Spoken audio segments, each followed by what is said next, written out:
एक बहुत ही खूबसूरत वसंत की शाम थी। इस शाम में सारे बच्चे पार्क में बाहर खेल रहे थे।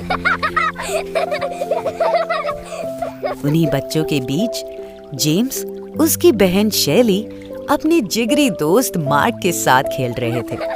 लेकिन ये बच्चे खेल खेलकर ऊब चुके थे क्योंकि रात भी हो गई थी। बाहर खूबसूरत सी रात थी, लेकिन इन बच्चों के पास करने के लिए कुछ भी नहीं था। तभी शैली ने कहा कि क्यों ना हाइड एंड सीक खेला जाए, यानी छुपन छुपाई खेला जाए। खेलने का ये सुझाव सुनकर सबने सहमति भर दी और मार्क कहने लगा कि मैं ढूंढूंगा और तुम लोग जाके छुपना। मार्क आंखें बंद करके गिनने लगा। शैली छुपने के लिए जगह ढूंढ रही थी और जेम्स ने खुद को पेड़ के पीछे छुपा लिया था।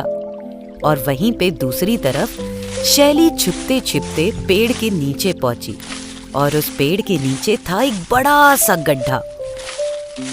शैली गलती से जाकर उस गड्ढे में गिर गई, लेकिन अचानक गड्ढे में गिरने के बाद वो काफी घबरा गई और मदद के लिए चिल्लाने लगी, जिसकी आवाज दूर तक गूंजी।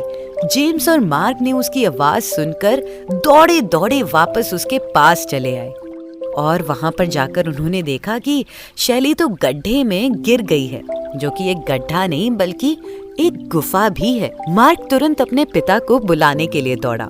जब तक उसके पापा आए, शैली अंधेरे में किसी चीज से टकराई और डर के मारे रोने लगी। मार्क के पिता ने जल्दी से एक रस्सी बांधी और गुफा में उतर गए।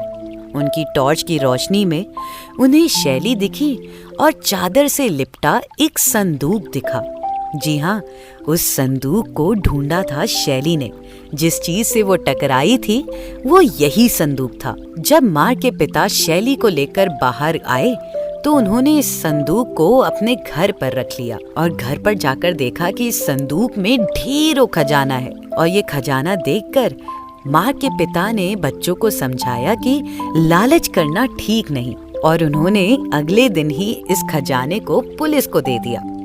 कई हफ्ते बाद पुलिस ने जब ये बताया कि खजाने का कोई मालिक ही नहीं मिला और ये खजाना अब शैली का हो चुका है, तो सारे बहुत खुश हुए।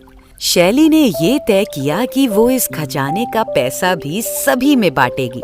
माता पिता को, मार्क के माता पिता को, मार्क को और जेम्स को, और थोड़ा सा खजाना खुद रखेगी। मार्क ने जब तुरंत हिसाब लगाया कि इस खजाने का तो एक हिस्सा अभी भी बच रहा है, तब शैली ने मुस्कुराते हुए कहा कि बचा हुआ हिस्सा वो दान कर देगी, यानी लोकल चैरिटी में दे देगी, ताकि ये उन लोगों तक भी पहुँचे जिन्हें इसकी सबसे ज्यादा जरूरत है। शैली की ये बात सुनकर उसके माता पिता को शैली पे बहुत गर्व हुआ। शैली ने कप्तान की बात भी समझ ली थी कि अपार धन के साथ बड़ी जिम्मेदारी भी आती है। कहानी से पता चलता है कि दोस्ती, साहस और दयालुता का फल हमेशा मीठा होता है। ये एक साधारण खेल नहीं बल्कि एक अद्भुत खजाने की खोज का रोमांचक सफर बन गया था।